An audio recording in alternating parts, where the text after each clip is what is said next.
Most adults over 60 who have been following this protocol have already made the right changes. They extended the fasting window. They corrected the protein threshold. They added standardized berberine. They implemented the liver protocol. Good choices, every one of them. Real changes that produced real results in weeks 1 through 8. And then something happened that nobody warned them about. There is a process called morning signal collapse.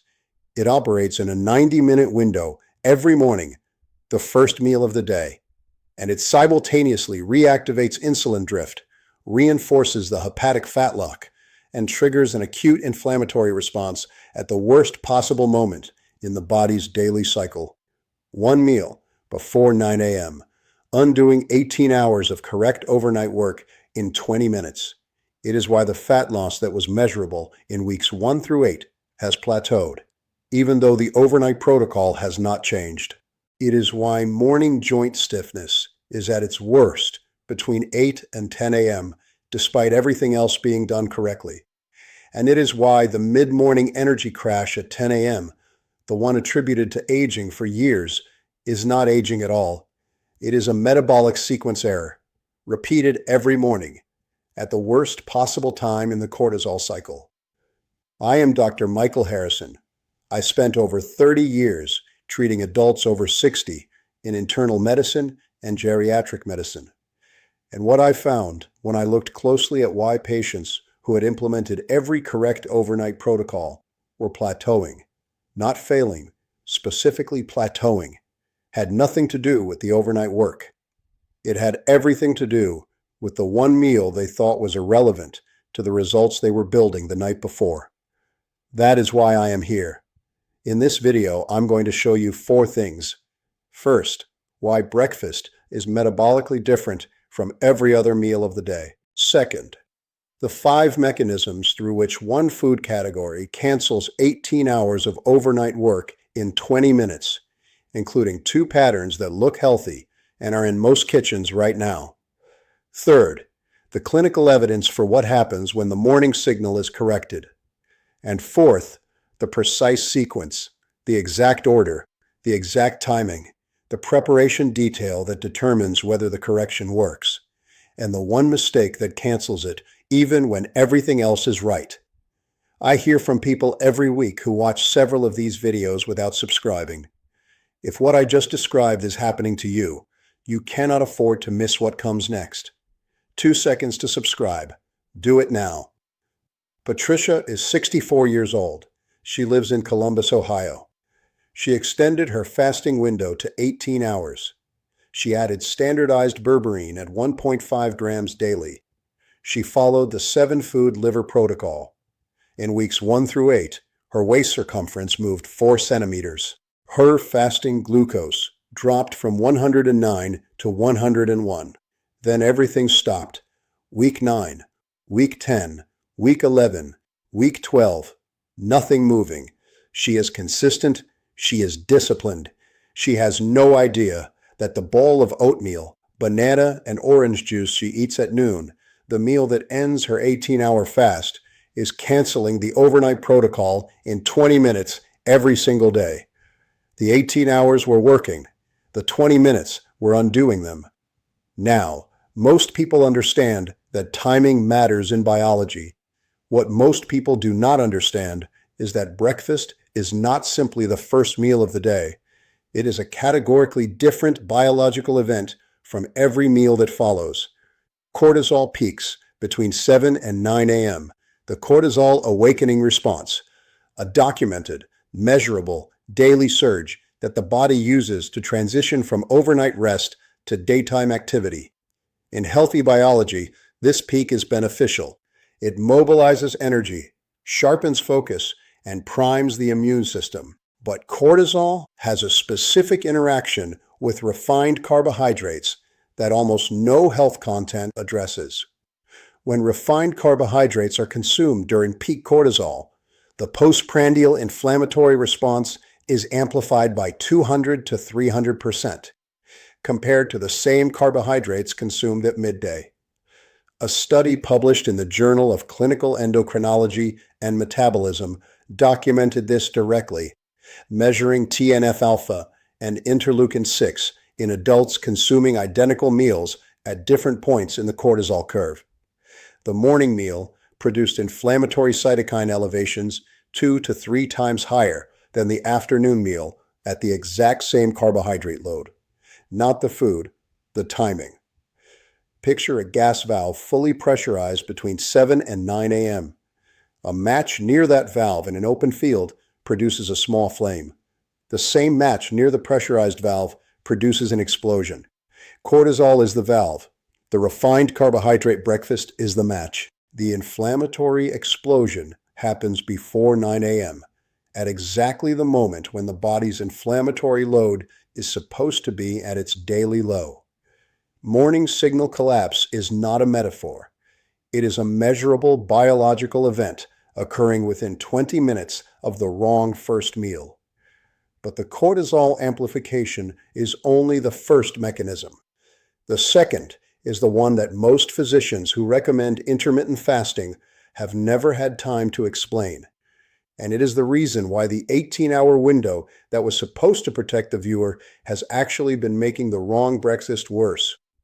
Here is something that will change how you think about fasting permanently.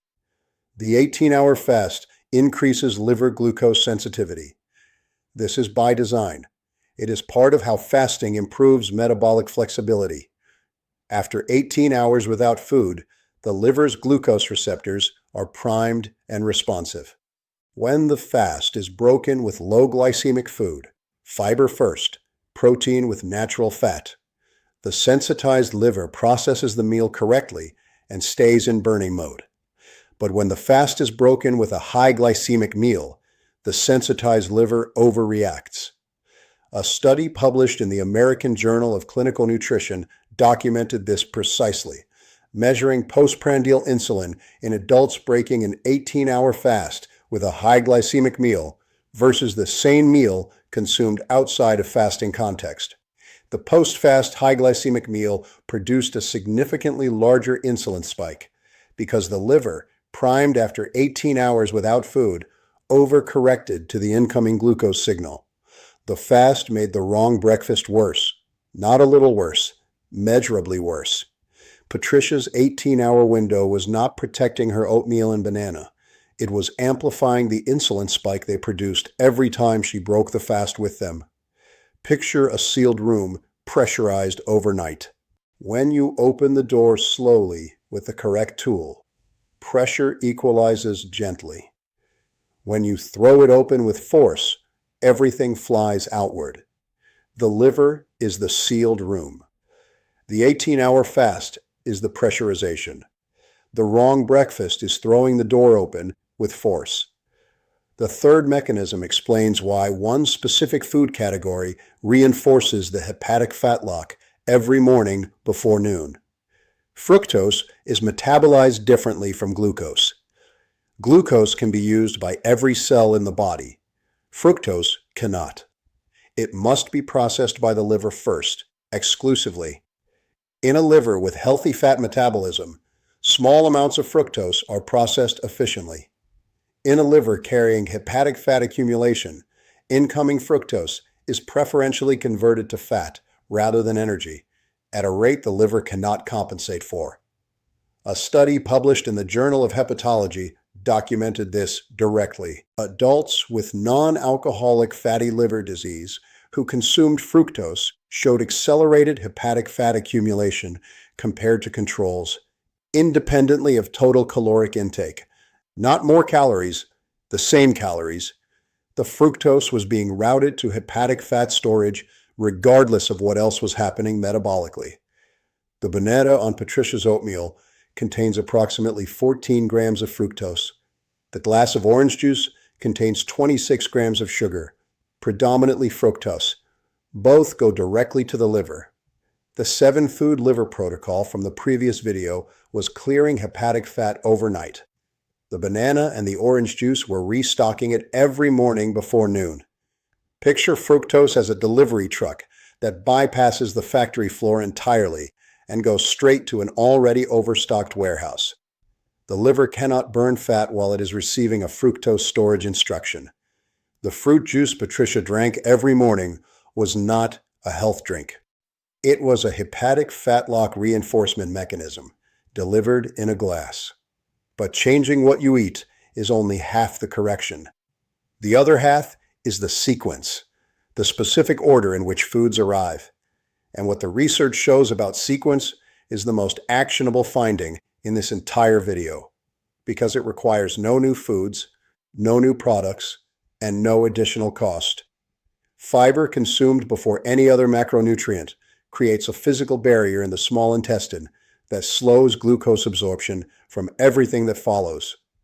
A study comparing post-meal insulin response in adults eating identical foods in different sequences found that eating fiber before carbohydrates reduced the postprandial insulin spike by up to 82%. The same foods, the same calories, the same macronutrient ratios, 82% less insulin response from sequence alone. If Patricia eats 7 cups of dark leafy greens before the oatmeal, the insulin response to the oatmeal drops by up to 82%. The fasting paradox is partially neutralized. The cortisol amplification is buffered.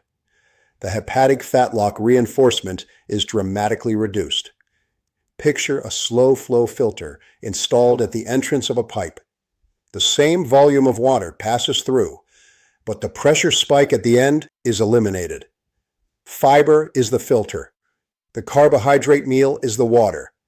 Without the filter, the full morning signal collapse cascade occurs.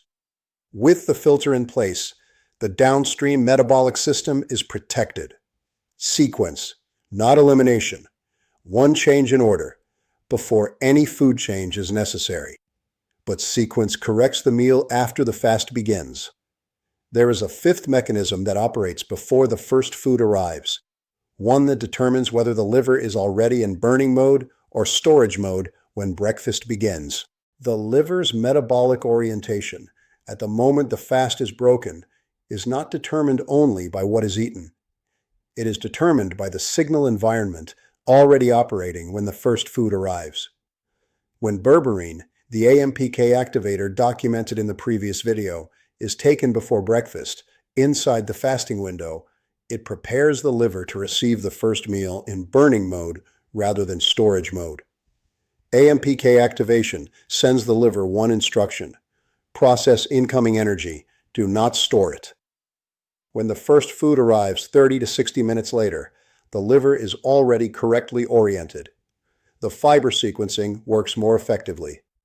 The cortisol buffer operates on a liver already in the correct metabolic state.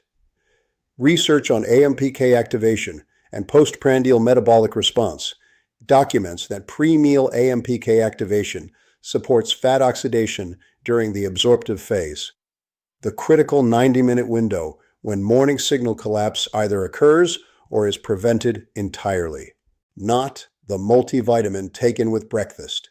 Not the fish oil swallowed alongside food. The compound taken before breakfast, inside the fasting window, that sets the liver's metabolic mode before the first food signal arrives. The sequence is compound first, fiber-rich food second, protein with natural fat third, nothing refined.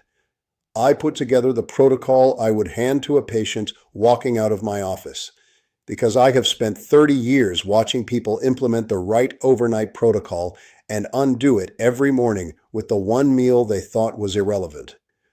Now let me tell you about 3 people who corrected the morning signal and what happened when the 18 hours finally had a morning that did not cancel them. Patricia, 64 years old, Columbus, Ohio, 4 centimeters in 8 weeks, then nothing. She corrected the morning signal. Compound before noon, fiber first, no juice, no banana. 6 weeks later, 3 additional centimeters on the same overnight protocol that had stopped producing results. The 18 hours were working the entire time. The morning was canceling half the result every single day. Kenneth, 68 years old, Phoenix, Arizona. Morning joint stiffness worst between 8 and 10 a.m. every day for 3 years. Had accepted it as inevitable. corrected the morning sequence. At 8 weeks, his Womack score, a validated joint pain assessment, reduced by 31%. Morning stiffness shifted from early morning to evening, then reduced overall. Not from a medication change, from a breakfast correction. Diane, 72 years old, Charlotte, North Carolina. Mid-morning crash at 10 a.m. every day for 4 years. Attributed to age. Corrected the morning signal. Crash eliminated in 4 days, not 4 weeks, 4 days. The overnight protocol was never failing.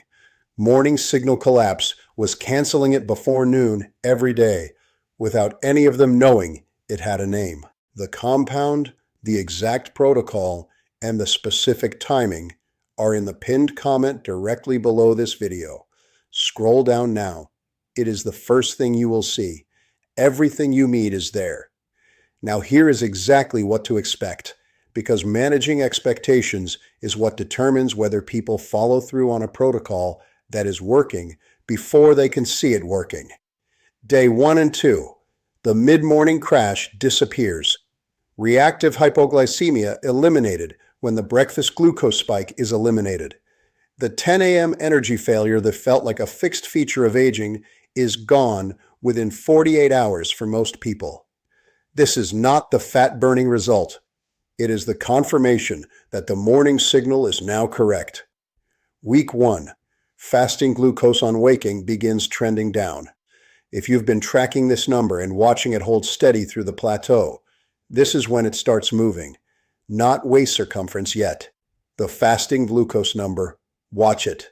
The plateau that felt like protocol failure was a morning signal problem. When the signal is corrected, the overnight work that was already occurring throughout the plateau begins registering in the measurement. Week 8 to 12, lab markers begin responding. Fasting insulin, liver enzymes, inflammatory markers. The downstream effects of a preserved overnight window accumulate and become visible in the blood panels the physician is already monitoring. Give it 12 weeks, not 2 weeks, 12. One more thing, because this is where most health content fails the viewer. The timeline is not linear, and it is not the same for every person.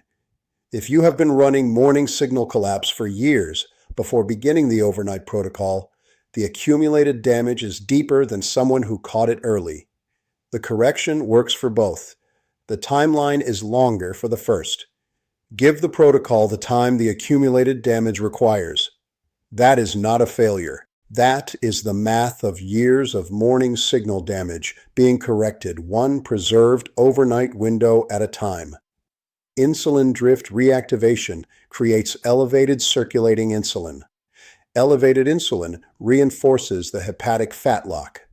The hepatic fat lock deepens insulin drift. 3 links, 1 breakfast. Compounding every morning without intervention. The compound before the meal. The fiber before the carbohydrate. No fructose before noon. Morning signal collapse does not pause while you decide. The research is already in the journals. The protocol is specific, and the link is in the pinned comment. In the next video, I am going to show you the single supplement most adults over 60 are taking every morning, something prescribed or recommended by most physicians, that directly amplifies morning signal collapse and has been working against everything in this protocol from day 1. Most people taking it have no idea it is interfering. If this kind of evidence-based analysis is useful to you, subscribe now so you do not miss it. I have pinned a comment directly below this video with the exact product, the exact protocol, and the exact timing written out in plain language. It is the first thing you will see when you scroll down. Everything you need is there. Do not wait. Thanks for watching.